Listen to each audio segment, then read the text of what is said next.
خدا یسوع مسیح کے قدوس اور جلالی نام میں آپ سب کی سلامتی چاہتا ہوں۔ خداوند کا شکر ہو کہ اس نے آج مجھے ایک اور موقع دیا کہ آپ سب کے ساتھ مل کر خداوند کے کلام کو سیکھ سکوں۔ آئیے ایک چھوٹی سی دعا کرتے ہیں۔ قدوس قدوس رب الفاظ، آسمان اور زمین کے خالق و مالک، ابراہیم، اسحاق اور یعقوب کے خدا، تیرا شکر کرتا ہوں آج اس موقع کے لیے کہ تو نے مجھے یہاں کھڑا کیا کہ میں تیرے منہ کی باتیں تیرے لوگوں کے سامنے بیان کر سکوں۔ اب آپ تو مجھے الفاظ کی ترتیب، الفاظ کا ذخیرہ، نہ حکمت اور نہ ہنر، جتنی دیر میں تیرا کلام پیش کرتا رہوں تیرا مسا مجھ پہ ٹھہرا ہے۔ اور میری دعا ہے کہ میرا آج کا کلام تجھے پسند ہے۔ میری دعا کو سننا قبول کر۔ یہ سب کچھ تیرے پیارے بیٹے ہمارے خدا یسوع مسیح کے نام کے وسیلے سے مانگ لیتے ہیں، آمین۔ عزیزو، سردی کافی ہے تو میری آپ سے یہ درخواست ہے کہ اپنے آپ کو سردی سے محفوظ کرنے کے لیے گرم کپڑے پہننے، اور آپ خداوند کے گھر میں اس موسم میں آئے ہیں۔ میں آپ سب کو خوش آمدید کہتا ہوں۔ خداوند آپ کو بڑی برکت دے، اس کے جلال کے لیے زوردار تالیاں بجائیں گے۔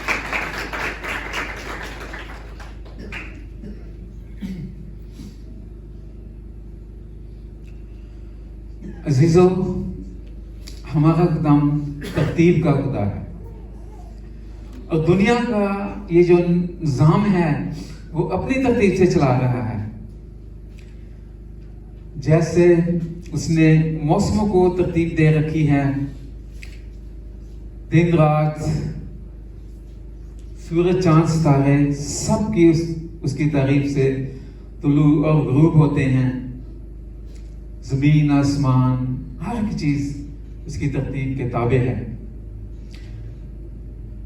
اور ایسے ہی اس نے اپنے بیٹے کو ہمارے گناہوں کی خاطر اس دنیا میں بھیجا۔ وہ سارا عمل ایک ڈسپلن اور ایک ترتیب کے ساتھ وقوع پذیر ہوا۔ ہم دیکھتے ہیں کہ ان تمام واقعات کو ہم سیکوینس وائز آج ان کا ریویو کریں گے۔ کہ سب سے پہلے ہم دیکھتے ہیں جو ہمارا پہلا سٹیپ ہے وہ ہے پیشین گوئیاں۔ سب سے پہلے ہم دیکھتے ہیں کہ 700-750 سال پہلے یسایا نبی کی معرفت ایک پیشین گوئی گئی تھی کہ دیکھو ایک کنواری حاملہ ہوگی اور بیٹا جنے گا، اس کا نام ایمینوئل رکھیں گے، جس کا مطلب ہے خدا ہمارے ساتھ۔ تو اسی طرح اگر ہم پیدائش 3 باب اس کی 15 آیت میں بھی دیکھیں تو وہاں بھی ہے کہ میں تیرے اور عورت کے درمیان اور تیری نسل عورت کی نسل کے درمیان عداوت ڈالوں گا، وہ تیرے سر کو کچلے گا اور تو اس کی ایڑی پہ۔ یہ اس کے آنے سے پہلے کے ایک جو سیکوینس چل رہا ہے شروع سے۔ اور اس کے علاوہ اس نے دوسرے انبیاء جیسے میکا نبی 2 باب میں بھی اس نے خدا نے اس بات کی پیشین گوئی کی ہوئی ہے تو کہ کس طرح اس کا جو اس کی پیدائش ہے یا وہ کس طرح وقوع پذیر ہوگا۔ تو اس طرح ہم دیکھتے ہیں بہت سے انبیاء کے نام آئے، خدا نے بھیجے، مگر عزیزو کوئی بھی اس لائق نہ تھا کہ وہ دنیا کو اس کے گناہوں سے رہائی دے سکے، کیونکہ سب جتنے بھی نبی آئے ان میں موروثی گناہ شامل تھا۔ اور اس قربانی کے لیے ایک ایسے بڑے کی ضرورت تھی جو بے عیب ہو، جس میں کوئی گناہ نہ کیا ہو، وہ تمام دنیا کی علائشوں سے پاک ہو۔ تو وہ کون تھا؟ وہ ایک ہی تھا، یسوع مسیح، جو ازل سے ذبح کیا ہوا بڑا ہے۔ تو اس نے اپنے بیٹے کا انتخاب کیا۔ یہاں پر ہم غلطیوں 4 باب اس کی 4 آیت میں دیکھیں تو لکھا ہے کہ جب وقت پورا ہو گیا تو اس نے اپنے بیٹے کو بھیجا جو عورت سے پیدا ہوا اور شریعت کے تحت پیدا ہوا۔ شریعت کیا تھی اس وقت میں؟ جو موسوی شریعت تھی اس کے مطابق اس نے عورت سے جنم لیا، کیونکہ یہی ایک اس وقت یا تمام دنیا میں یہی ایک طریقہ کار ہے. وہ مقدسہ مریم سے پیدا ہوا, عورت سے پیدا ہوا, اور اس نے شریعت کے تمام تقاضوں کو پورا کیا. ولادت مسیح کے بارے میں آپ سب لوگ جانتے ہیں, اس سے کافی میسج لمبا ہو جائے گا کہ کس طور سے یسوع مسیح بیت لحم کی چرنی میں مقدسہ مریم کنواری سے پیدا ہوتے ہیں. اب ہم اس سے آگے دیکھتے ہیں کہ ولادت مسیح سے پہلے ایڈونٹ کے 4 اتوار ہوتے ہیں جو تیاری کے لیے ہوتے ہیں, اور یہ 4 اتوار ہماری روحانی اور جسمانی تیاری کے لیے ہوتے ہیں کہ ہم نے کس طور پر اپنی روحانی تیاری کرنی ہے کہ ہم اس کی چرنی کے سامنے جا کر اس کو سجدہ کر سکیں. یہ اسی صورت میں ہو سکتا ہے کہ جب ہم پاک دل ہوں. میرے عزیزو, جو ہم نے پچھلا میں نے جو پہلے ایڈونٹ پر آپ سے ایک پیغام کیا تھا, آپ کے سامنے پیغام دیا تو اس میں یہ خداوند کا زندگی بخش کلام ہے, اس میں سملیرٹی پائی جاتی, ریپیٹیشن ہے, وہی باتیں بار بار بھی دہرائی جاتی ہیں. یہ دیکھیں, یہ زندگی بخش کلام صدیوں سے لکھا گیا, لیکن پھر بھی جب بھی کبھی پیدائش کے بارے میں بات ہوتی ہے تو وہی باتیں ہوتی ہیں, لیکن جو واعظین ہیں ان کے جو کلام ہے اس میں وہ تھوڑا سا جو بیان کرتے ہیں, بیان کلام میں, طرز کلام میں تھوڑا سا ڈفرنس آ جاتا ہے. باتیں وہی ہوتی ہیں, اور جو بھی خادم یہاں بیان کرتا ہے وہ 90 یا 80% باتیں آپ کو معلوم ہوتی ہیں. سب باتیں اس میں لکھی ہے, لیکن وہ کچھ باتیں ایسی ہیں جو خادم بیان کرتا ہے تو وہ آپ لوگوں کے لیے, آپ کی روحانی ترقی کے لیے ہوتی ہیں. اور ہر اتوار جیسا کہ میں نے کہا کہ ایک کینڈل روشن کی جاتی ہے, 4 کینڈلز روشن کی جاتی ہیں جو کہ امید, امن, محبت اور خوشی سے منسوب ہیں. یہ ساری باتیں مسیحیت کا اثاثہ ہیں, اس کی خاصیت ان باتوں میں ہے, ان باتوں میں اس کا محور ہے.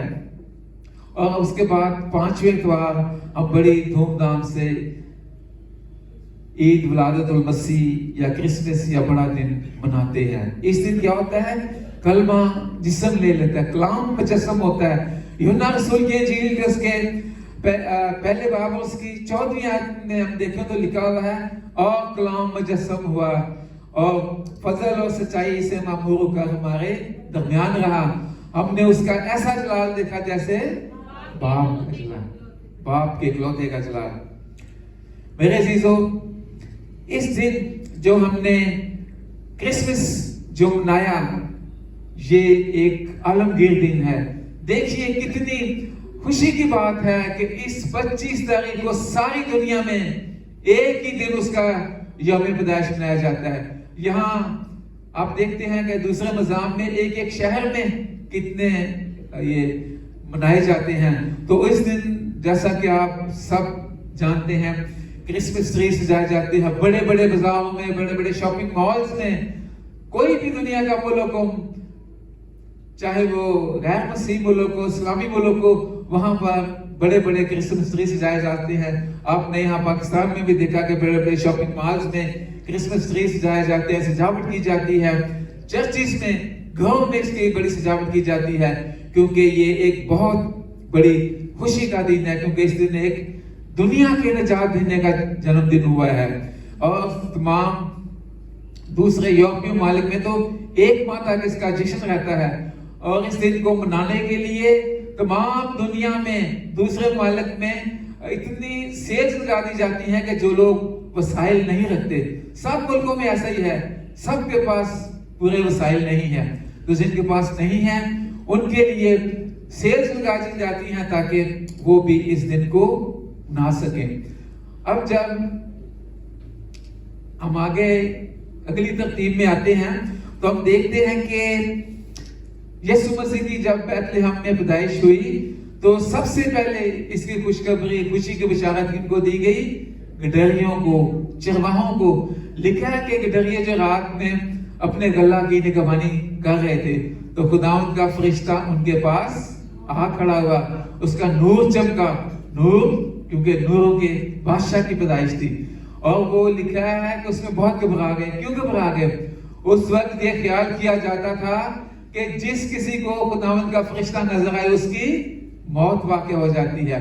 لیکن وہ فرشتہ کیا کہتا ہے, ڈرو مت, میں تمہیں ایک خوشی کی بشارت دینے ہم کہ آج داؤد کے شہر بیتلہم میں تمہارے لیے ایک منجی پیدا ہوا ہے. اور اس کی نشانی بھی بتا دیتا ہے. ایک بچے کو چرنی میں لپٹا, کپڑے میں لپٹا, چرنی میں پڑا ہوا پاؤ گے. میرے عزیزوں, وہ چرنی نہیں پیدا ہوا جسے ہم ایک کیر یا چھوٹی جگہ سمجھتے ہیں, کیونکہ سرائے میں جگہ نہیں تھی. کیا وہ غریب تھا؟ نہیں, وہ غریب نہیں تھا, وہ بادشاہوں کا بادشاہ تھا. اس کے باوجود اس نے ہماری خاطر اپنے آپ کو غریب کر دیا تاکہ ہمارے لیے ایک نمونہ ہو, ہمارے لیے ایک سبق ہو کہ صرف ہمارے لیے سب کچھ نہیں ہے. اس نے اپنے آپ کو خالی کر دیا. اور یہ جو چرواہے تھے, یہ جو بھیڑ بکریاں چروا رہے تھے, میرے عزیزوں, یہ عام بھیڑ بکریاں نہیں تھی. یہ وہ بکرے تھے جو ہیکل میں خطا کی قربانی کے طور پر استعمال ہوتے تھے. اور وہ بھی چرواہے بڑے خاص تھے. چرواہا جس کے لیے عام الفاظ میں بھیڑوں کو یا غلے کو چرانے والے کو کہتے ہیں, لیکن میرے عزیزوں اس کا رتبہ دیکھیں.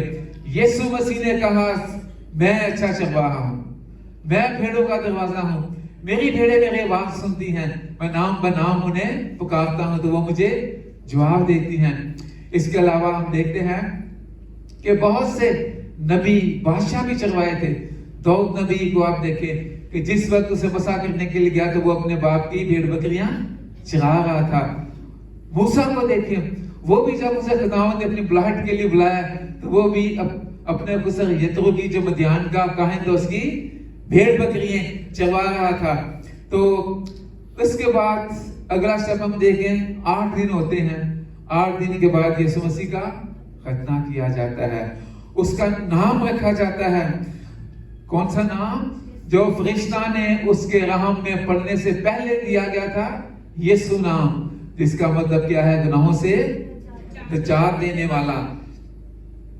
چونکہ ہم نے پہلے پڑھا کہ وہ شریعت کے تحت پیدا ہوا, اور اس وقت شریعت کیا تھی کہ 8 دن کے بعد اس کا نام رکھا جائے اور اس کا ختنہ کیا جائے. اسی کے مطابق اس کا ختنہ کیا گیا. اور میرے عزیزو, اس دن سب سے بڑی بات کیا ہے؟ اس دن مسیحی کیلنڈر کا آغاز ہوا, جو آج تک ساری دنیا میں رائج ہے.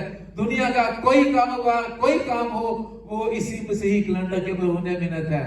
یہ کتنا بڑا ہمارے لیے خوشی کی بات ہے کہ نہ چاہتے ہوئے بھی وہ اس بات کے لیے مجبور ہیں کہ اسی کیلنڈر کے ذریعے اپنے کام کاج کو پورا کیا جائے, اسے انجام دیا جائے. تو اب ہم دیکھتے ہیں کہ اپنے اصلی حوالہ کی طرف آتے ہیں. یہ ایک تھوڑا سا بیک گراؤنڈ تھی کہ جو ترتیب تھی وہ میں آپ کے سامنے رکھنا چاہ رہا, تو میں نے رکھی. آئیے اس حوالہ جو آپ کے سامنے پڑھا گیا ہے اسے ایک دفعہ اور دیکھتے ہیں. جب یسوع ہیرودیس بادشاہ کے زمانہ میں یہودیہ کے بیتلہم میں پیدا ہوا تو دیکھو کئی مجوسی پورب سے یروشلم میں یہ کہتے ہوئے آئے کہ یہودیوں کا بادشاہ جو پیدا ہوا ہے وہ کہاں ہے, کیونکہ پورب میں اس کا ستارہ دیکھ کر ہم اسے سجدہ کرنے آئے ہیں. یہ سن کر ہیرودیس بادشاہ اور اس کے ساتھ یروشلم کے سب لوگ گھبرا گئے, اور اس نے قوم کے سب کاہنوں, سردار کاہنوں اور فقیہوں کو جمع کر کے ان سے پوچھا کہ مسیح کی پیدائش کہاں ہونی چاہیے. انہوں نے اس سے کہا یہودیہ کے بیتلہم میں, کیونکہ نبی کی معرفت یوں لکھا ہے کہ اے بیتلہم یہودا کے علاقے, تو یہودا کے حاکموں میں ہرگز سب سے چھوٹا نہیں ہے, کیونکہ تجھ میں سے ایک سردار نکلے گا جو میری امت اسرائیل کی گلہ بانی کرے گا. اس وقت ہیرودیس نے مجوسیوں کو چپکے سے بلا کر ان سے تحقیق کی کہ وہ ستارہ کس وقت دکھائی دیا تھا. یہ کہہ کر انہیں بیتلہم کو بھیجا کہ جا کر اس بچے کی بابت ٹھیک دریافت کرو, اور جب وہ ملے تو مجھے بھی خبر کرو تاکہ میں بھی اسے آ کر سجدہ کروں.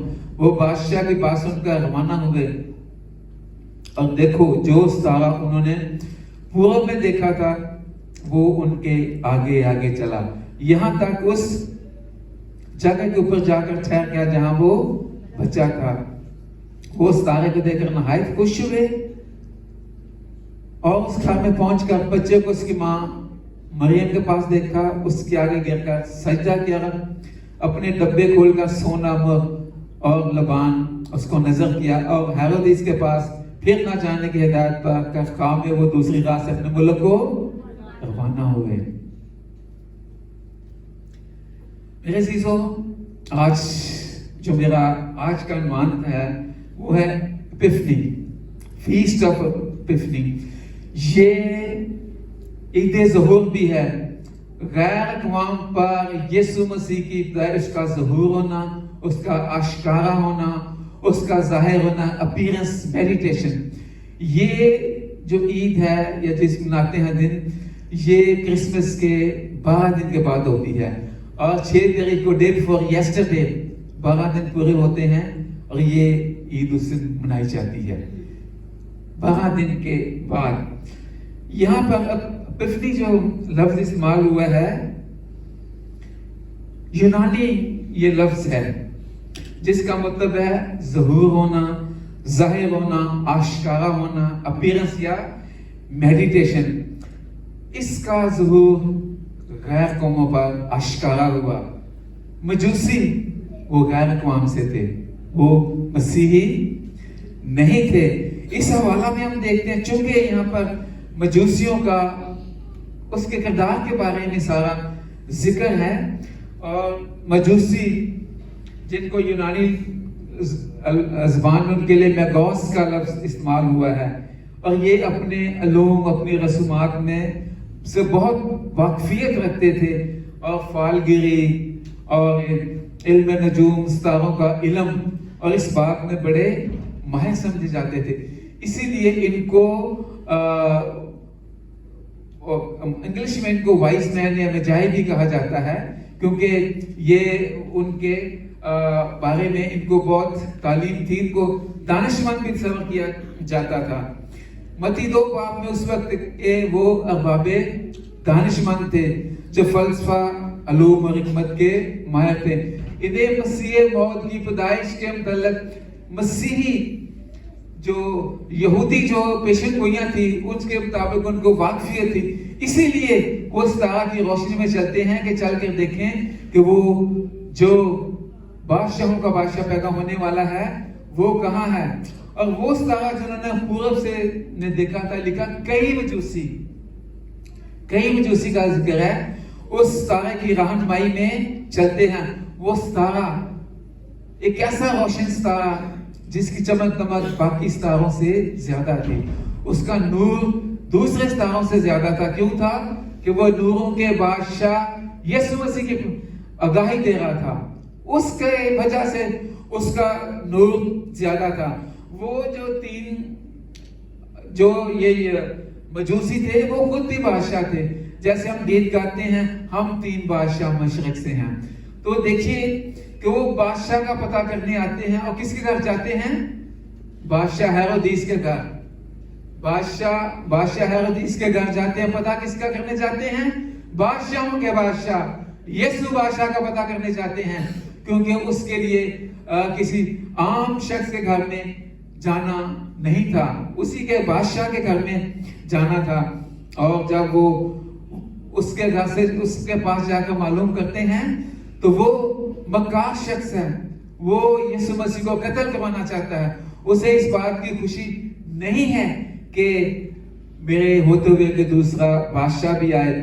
اور وہ نہایت مکار شخص تھا, اور وہ ہر اس شخص کو قتل کروا دیتا تھا جو اس کے خلاف گواہی دیتا تھا. اور اتنا ظالم تھا کہ اس نے اپنی چہیتی بیوی جس کا نام مرمینا تھا اس کو بھی قتل کروا دیا تھا. اس بات سے ہم اس کی سنگینی کا اندازہ لگا سکتے ہیں. اسی لیے اس نے جو 2 سال سے کم عمر کے بچے کہ آپ جانتے ہیں ان سب کو قتل کروا دیا تھا. اور وہ مجوسیوں سے کہتا ہے کہ آپ لوگ جا رہے ہیں تو آپ واپس آ کر مجھے بھی بتانا کہ میں اسے جا کر سجدہ کروں. وہ اسے سجدہ کرنا نہیں چاہتا تھا, وہ اسے قتل کروانا چاہتا تھا. تو جب وہ چلے جاتے ہیں تو وہ کیا کرتا ہے؟ اپنے سردار کانا فقیر جو شرح کے اس کے عالم تھے اور سب کو بلا کر پوچھتا ہے کہ یسوع مسیح کی پیدائش کہاں ہونی چاہیے. تو وہ کہتے ہیں کہ نبی کی معرفت میں کا 5 باب 2 میں لکھا ہے، لیکن اے بیت لحم افراطہ، اگرچہ تو یہودا کے ہزاروں میں شامل ہونے کے لیے چھوٹا ہے، تو بھی تجھ میں سے ایک شخص نکلے گا جو میرے حضور اسرائیل کا حاکم ہوگا۔ وہ اس کو کتاب مقدس میں سے بتاتے ہیں کہ نبی کی معرفت یہ لکھا ہوا ہے کہ اس کی پیدائش یہودا کے بیت لحم میں ہونی متوقع ہے، چونکہ یروشلم اور بیت لحم ان کے درمیان 6 میل کی مسافت ہے، وہ 6 میل کے فاصلے پر ہے، اور وہ ستارے کی روشنی میں، اس کی رہنمائی میں اس جگہ پہنچ جاتے ہیں جہاں پر وہ بچہ تھا، اور اس کو مقدسہ مریم کے پاس دے کر وہ کیا ہوتے ہیں، بہت خوش ہوتے ہیں، اسے سجدہ کرتے ہیں، کیونکہ چونکہ وہ خود بھی بادشاہ تھے، غیر اقوام سے تھے، اور خداوند کا ظہور ان پہ اشکارا ہوا، اور وہ جان گئے کہ یہی بادشاہوں کا بادشاہ ہے، اور اس لیے انہوں نے اسے سجدہ کیا، اور لکھا کہ انہوں نے اپنے ڈبے کھول کر اسے نذرانے بھی پیش کیے، اسے تحفے پیش کیے، اور اس دن کے دن کو 3 کنگز ڈے بھی کہتے ہیں، 3 بادشاہوں کا دن بھی کہتے ہیں، مجوسیوں کی واپسی کا دن بھی کہتے ہیں۔ یہ جو 3 مجوسی آئے تھے جنہوں نے کیا، یہ تینوں غیر ملکی تھے، غیر اقوام سے تھے۔ ایک جو پاک و ہند سے تھا، اس کا نام کیسپر تھا، جس نے یسوع مسیح کو مہر پیش کیا۔ دوسرا جس کا نام بیلتشازر تھا، جس نے مہر پیش کیا، اور تیسرا ایران سے تھا جس کا نام میلخوائر تھا، جس نے سونا پیش کیا۔ میرے عزیزوں، چونکہ یہ تینوں غیر اقوام سے تھے، اسی لیے ان پر مسیح کا ظہور اشکارا ہوا، اور وہ یسوع کو سجدہ کرنے آئے۔ انہوں نے یہ 3 تحفے کیوں پیش کیے؟ اس وقت اور بہت سی قیمتی چاندی، ہاتھی دانت کی چیزیں تھی، اور بہت سی چیزیں تھی، لیکن یہ تینوں چیزیں اس لیے پیش کی کہ یہ تینوں چیزیں یسوع مسیح کی ذات اور اس کے مزاج سے خاص معنی رکھتی ہیں، اس کے مطابق ہیں۔ سونا جنہوں نے پیش کیا، اس کا مطلب ہے یسوع مسیح کی بادشاہی، وہ بادشاہ جس کی پیدائش سے پہلے بتا دیا گیا تھا یہ یعقوب کے گھرانے پر ابد تک بادشاہی کرے گا، اور اس کی بادشاہی کا آخر نام ہوگا۔ پھر جو مہر پیش کیا گیا وہ اس کی تکالیف اور صلیبی موت کو بیان کرتا ہے، کیونکہ لکھا ہے کہ صلیب پر اسے مہر ملی، میں پر دی گئی، لیکن وہ اس نے پینے سے انکار کر دیا۔ لبان اس کے سردار کاہن ہونے کو ظاہر کرتا ہے۔ عبرانیوں 4 باب اس کی 14 آیت میں لکھا ہے یسوع ہمارا بڑا سردار کاہن ہے۔ کتاب مقدس یسوع مسیح کو بیک وقت ایک نبی، بادشاہ، ایک سردار کاہن کے ہونے پر پیش کرتی ہے۔ اس لیے میرے عزیزوں، وہ سارے اپنے تحفے دے کر، خوشی پا کر، ان پر ظہور ہوا، اشکارا ہوا، وہ دوسرے راستے سے خواب میں لکھا ہے کہ وہ ہیرودیس کے پاس نہیں جاتے، اپنے ملک کو چلے جاتے ہیں۔ عزیز بیٹے اور بیٹیوں، جب بھی کوئی خادم خداوند کا کلام پیش کرتا ہے تو اس میں ہمارے لیے ایک سبق ہوتا ہے کہ ہم اس پر عمل پیرا ہو کر اپنی زندگیوں کو مسیحی اطوار کے مطابق گزار سکیں۔ جس طرح مجوسیوں نے 3 تحائف پیش کیے جو یسوع کی ذات اقدس کے مطابقت رکھتے تھے، آج ہم بھی کون سی ایسے 3 باتیں ہیں جو ہم یسوع کو پیش کرتے ہیں؟ قیمتی تحائف ہم پیش نہیں کر سکتے، وہ کون سے تحائف ہیں جو ہم پیش کریں کہ جس سے ہم اسے اپنا حقیقی نجات دہندہ مان لیں؟ جس شخص نے سونا پیش کیا، اس نے اسے کیا اپنا حقیقی بادشاہ نجات دہندہ تسلیم کیا؟ کیا آج ہم اسے تسلیم کرتے ہیں؟ جس شخص نے وہ پیش کیا، اس نے مسیح کے دکھوں کو بیان کیا، کیا ہم آج اس چیز کو مد نظر رکھتے ہیں کہ ہماری خاطر، ہمارے گناہوں کی خاطر اس نے صلیب پر ہمارے لیے کتنے دکھ برداشت کیے؟ اور جس نے لبان پیش کیا، اس نے اس کے سردار کاہن ہونے کو تسلیم کیا، کیا آج ہم اس کو سردار کاہن ہونے پر تسلیم کرتے ہیں؟ یہ ایک لمحہ فکریہ ہے. میرے عزیزوں کتاب مقدس میں لکھا ہے کہ توبہ کرو کیونکہ آسمان کی بادشاہی نزدیک آ گئی ہے. یہ آج ہمارے پاس وقت ہے. آج ہم زندوں کی سرزمین ہے. پھر زبور 6 اور اس کی 5 آیت میں کیا لکھا ہے؟ موت کے بعد تیری یاد نہیں ہوتی، قبر میں کون تیری شکر گزاری کرے گا. آج ہمارے پاس موقع ہے کہ آج ہم یہ جو میں باتیں آپ سے کہہ رہا ہوں، اس کا یہ ہرگز مطلب نہیں کہ میں آپ سے کہہ رہا ہوں آئی ایم آلسو انکلوڈیڈ، میں بھی اس میں شامل ہوں، میں بھی بہت بڑا خطا کار ہوں. میں بھی آپ کے ساتھ مل کر ان تمام باتوں کو جو ہے آپ کے سامنے رکھ رہا ہوں.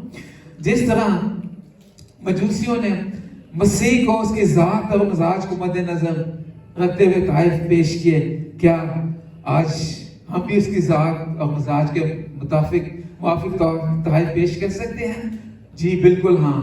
اگر آپ فلپیوں 2 بات اس کی 5ویں آیت میں دیکھیں تو لکھا ہے ایسا مزاج رکھو جیسا مسیح یسوع کا بھی تھا. ہم ان تینوں کے بارے میں دیکھیں گے جو مسیح کے مزاج میں تھی. یہ تو ہمارے اختیار میں ہے کہ ہم وہ قیمتی تحائف یا نہیں پیش کر سکتے. سب سے پہلے مسیح کے مزاج کی کیا بات تھی؟ مسیحی محبت. محبت مسیحیت کا محور ہے. لکھا ہے کہ ساری شریعت پر عمل کرنے سے ایک ہی بات ہے کہ تو اپنے پڑوسی سے اپنی مانت محبت رکھ. دوسرا ترس کھانا، دوسروں کا خیال رکھنا. بہت سے ایسے واقعات ہیں کہ ہم دیکھتے ہیں کہ نائن کی بیوہ پر ترس کھا کر اس کے بیٹے کو نئی زندگی دی. ہم ایسا نہیں کر سکتے. لیکن بہت سے ارد گرد ہمارے اس دور میں بہت سے ایسے لوگ ہیں جن کے وسائل نہیں ہیں. ہم ان پر ترس کھا کر ان کی ضروریات کو پورا کر سکتے ہیں. جیسا فلپیوں 2:4 میں لکھا ہے ہر کوئی اپنے آپ پر نہیں دوسروں کے احوال پر نظر رکھے. ہمیں دوسروں کے احوال پر بھی نظر رکھنا ہے. اور تیسری بات معاف کرنا، جو کہ سب سے مشکل کام ہے. آج اگر کوئی شخص ہمارا قصور یا ہمارے خلاف بولے تو ہم بدلہ لینا چاہتے ہیں، ہم معاف کرنا نہیں جانتے. جبکہ میرے اور آپ کے مسیحا نے صلیب پر جتنے اتنی تکلیفیں دی تھیں، اس نے کیا کہا؟ اے باپ ان کو معاف کر، یہ جانتے نہیں کہ کیا کرتے ہیں. میرے عزیزو آئے ہم سب مل کر دعا کریں کہ خداوند ہم سب کو ایسا کرنے کی توفیق دے. آپ سب کی سلامتی.